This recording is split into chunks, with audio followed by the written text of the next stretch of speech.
This is what I look like.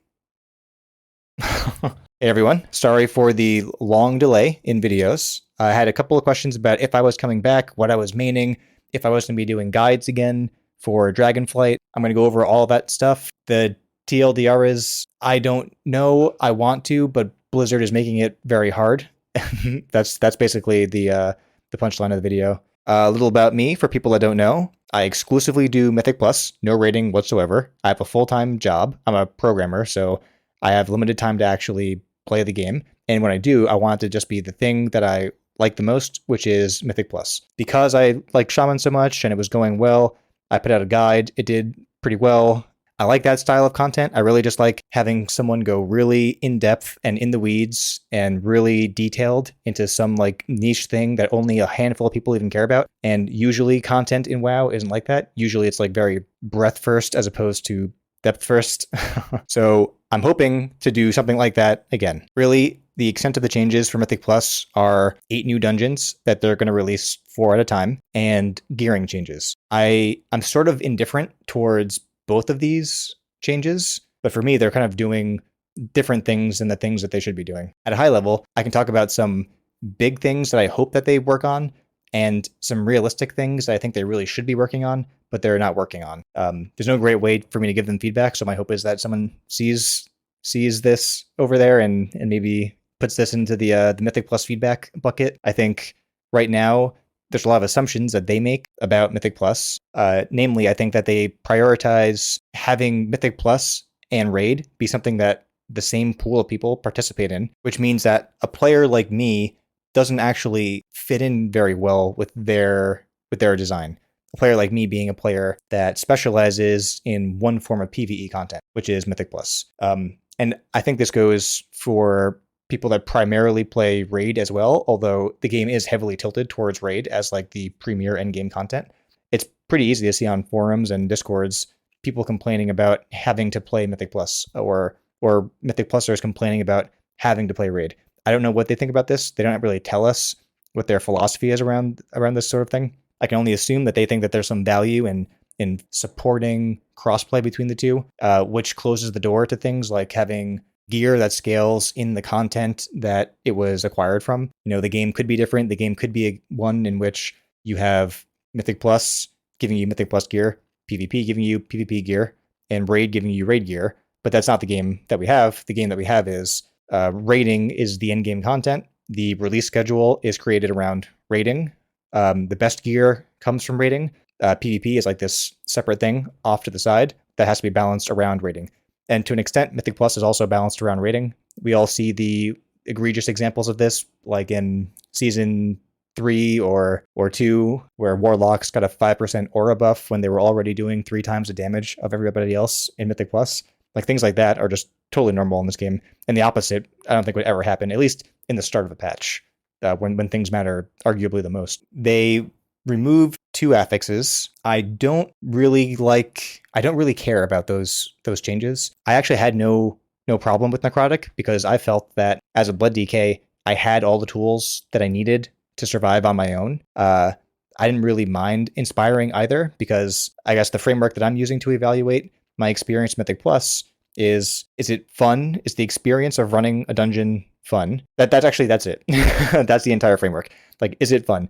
Like, it has to be like, you know, it has to have competitive integrity, but never at the expense of like the normal player experience or having fun. So for me, something like Necrotic, I didn't care. Like, I can outplay it as a Blood DK, which is what I was primarily or most recently.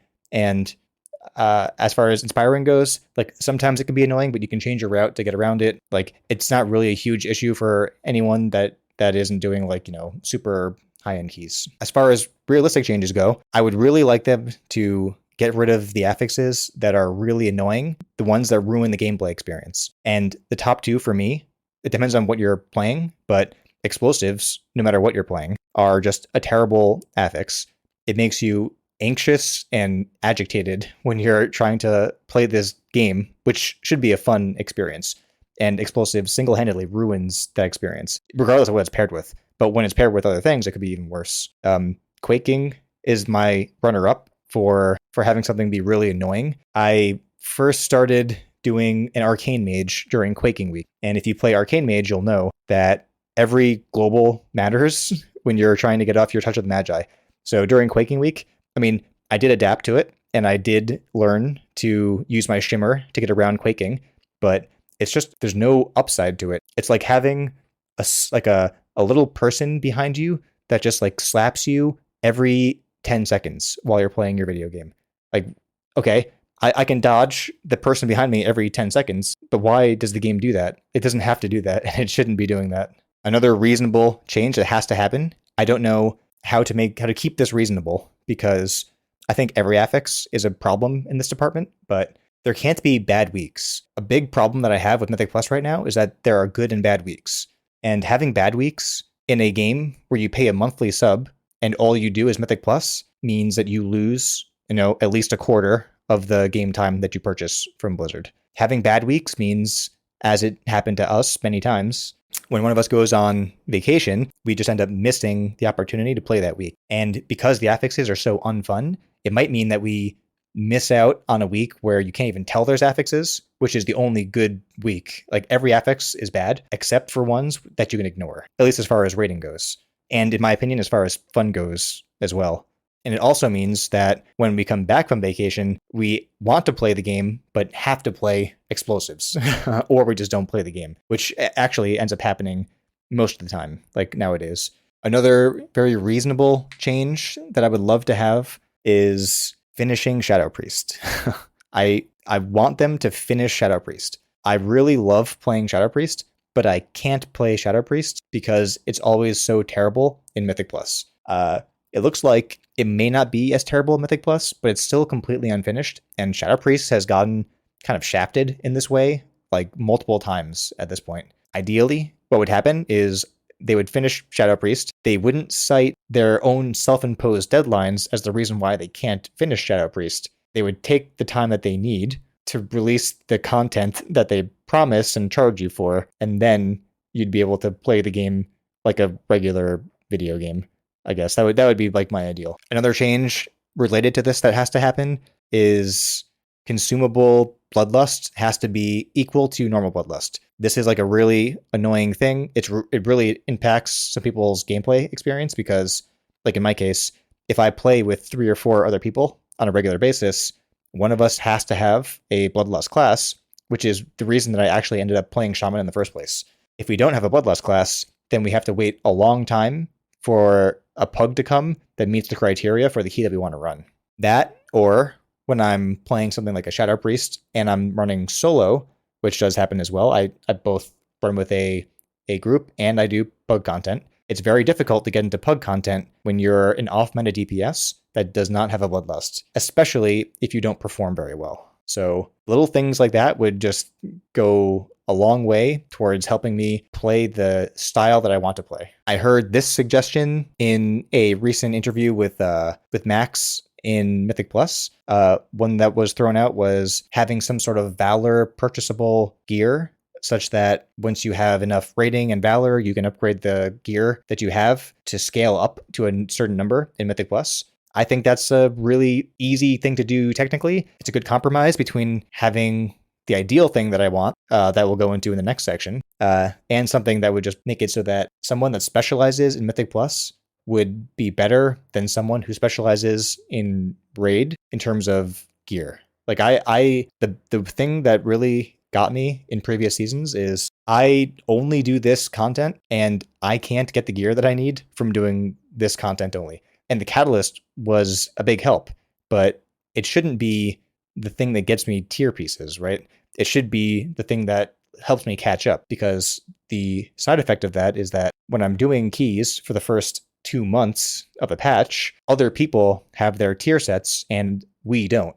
We being my group, none of us do rating, so we all have to just occasionally have, the warlock that actually has tier do 3 times the damage as us, as opposed to having an equal playing field. And the last reasonable change that I'd like is some commitment for tuning. For basically all of Shadowlands, there were classes that were broken in both directions. The entire Season 3, everyone knows that warlocks were busted for a very long time, They were even buffed during the period of time that they were busted in. And other classes like Feral Druid and Shadow Priest were not doing very well for a very long period of time. I'm not sure what Blizzard's stance is on this. It seems like if they have to, they'll sacrifice the integrity of Mythic Plus so that Raid, at least early on in a patch, is a stable and coherent endgame experience. But I think that should be like a taboo, a line that they can't cross. Like they have to draw that line in the sand for themselves and say, we can't tune this way because it will actually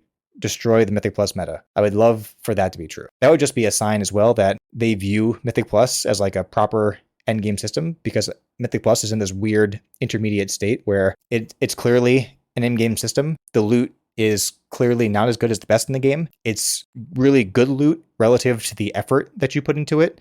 So people that raid feel compelled to do it, and people that only want to do it end up getting overshadowed by people that also raid in the long run. Now, here are some pie in the sky ideas. These are my ideal or my think big ideas for Blizzard. Having played a lot of non-Blizzard games after I stopped my sub a couple of months ago, it's clear that not every game has the problem that they have, and other developers do things a little bit differently. One of the staples of my group of friends' gaming experience is Deep Rock Galactic. It's like a very consistent game, very reliable game. Whenever every other game sucks, we can always go back to this game, and it never disappoints. It's a game where all maps are procedural, but it actually works very well. I know that people hear procedural and they usually think like, okay, it's like, next. But Deep Rock Galactic does it very well. Deep Rock Galactic also has basically an affix system, except the affixes are fun. For example, you have Zero Gravity affix and Exploding Bugs affix. Like both of those are pretty much just fun. It's fun to see you kill a bug and then they explode like a chain reaction of like bug bombs. It's fun to jump around and, hit the ceiling and drill into the ceiling because there's no gravity. The design of their mission modifiers, it just doesn't lean towards annoying the player whatsoever. Now, they don't have a competitive environment like Mythic Plus does. I'll admit that.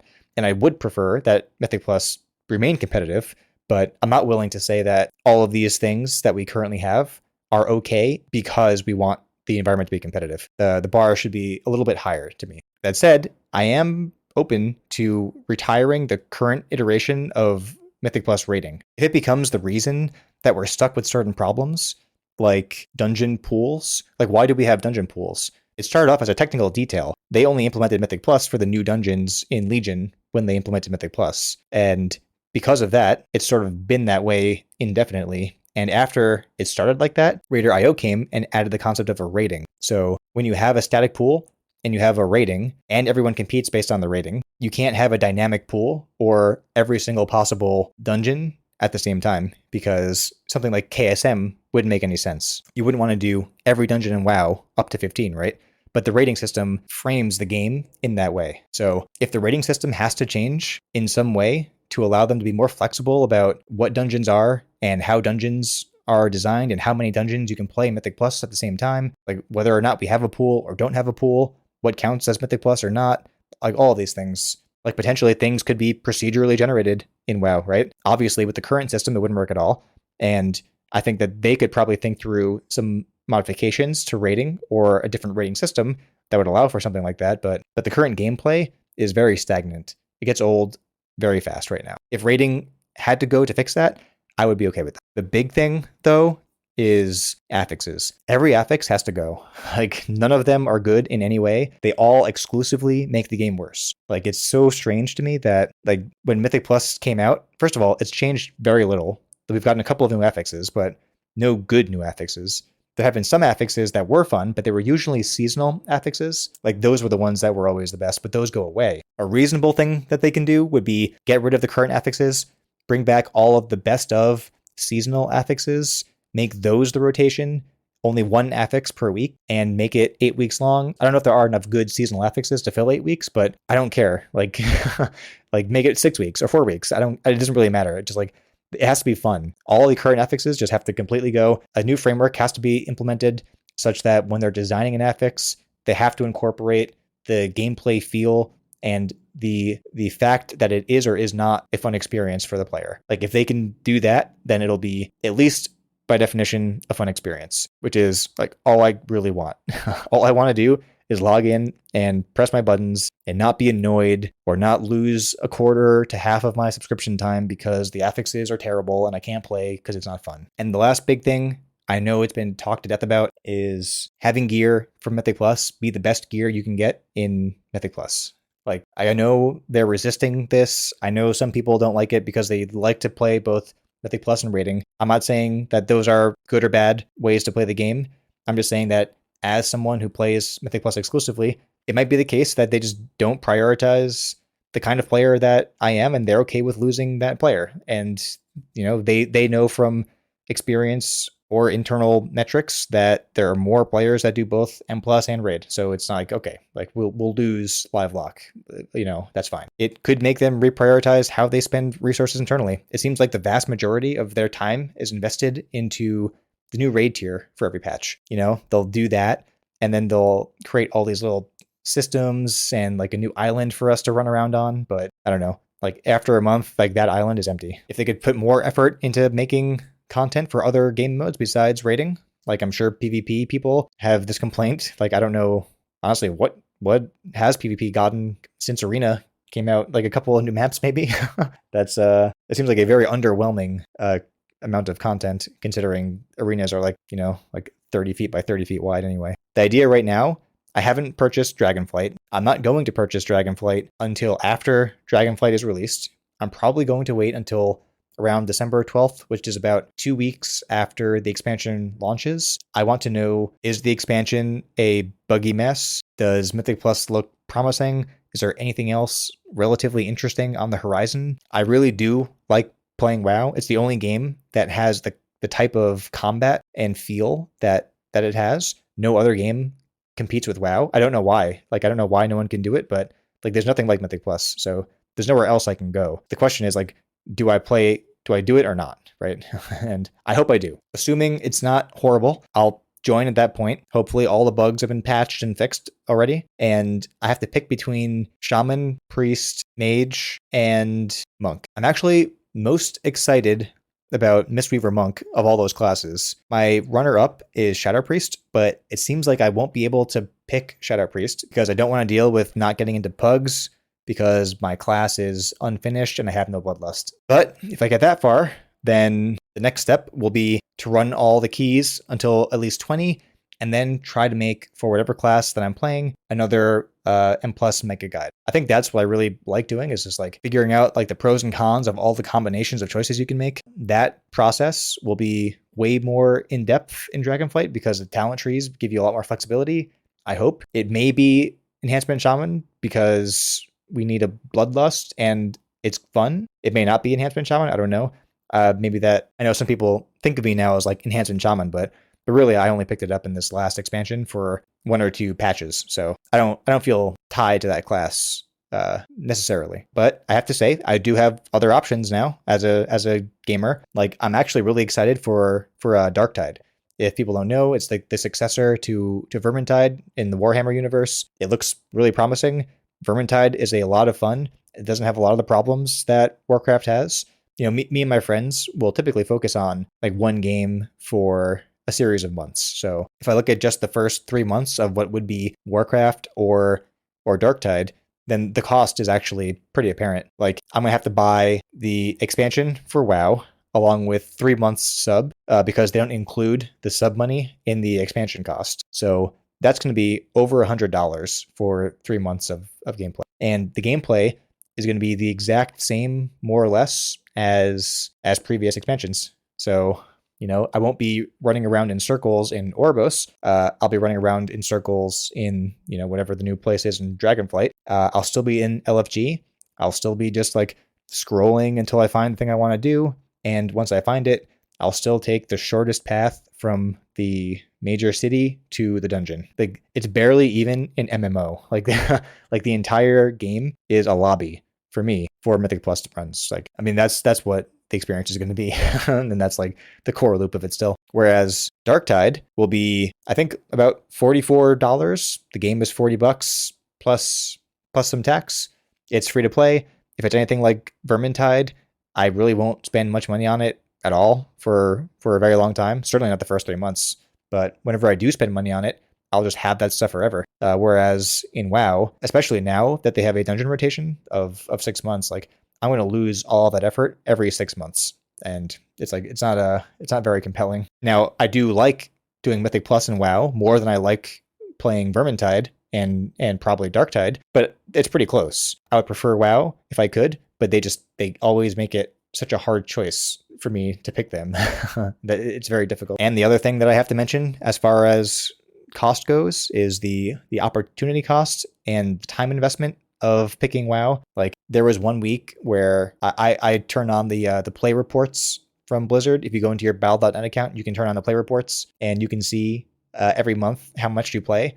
And I just can't help but like get really into what I'm doing. So there was one week where I had 50 hours of WoW, and I was like, okay, like I'm back in high school again. I gotta get a grip. I can't do this. But even when I do have a grip, like the minimum time investment for WoW in Mythic Plus is going to be like 15 hours per week if I want to fill out my vault and actually get all the gear that I want. And because gear hasn't changed very much, it's still RNG. Like, you know, I've had times where I had to run a dungeon 39 times for my Ruby on my Arcane Mage, for example. I will end up doing that min-maxing, and it's just something that I have to be aware of. Whereas with Darktide, like I know I'm not going to play it any more than on our game night once a week, and that will actually be fine. Like I won't be behind. When I finally level every one of those characters up to 30, I'll have the talents unlocked. The talents don't get reset every 6 months. Like it's a way more convenient and accessible experience. So that's the gist of it. I really want to come back. They make it as hard as they can for you to come back. I'll leave updates in the Discord when I know more, and we'll just take it from there. Sorry and thank you.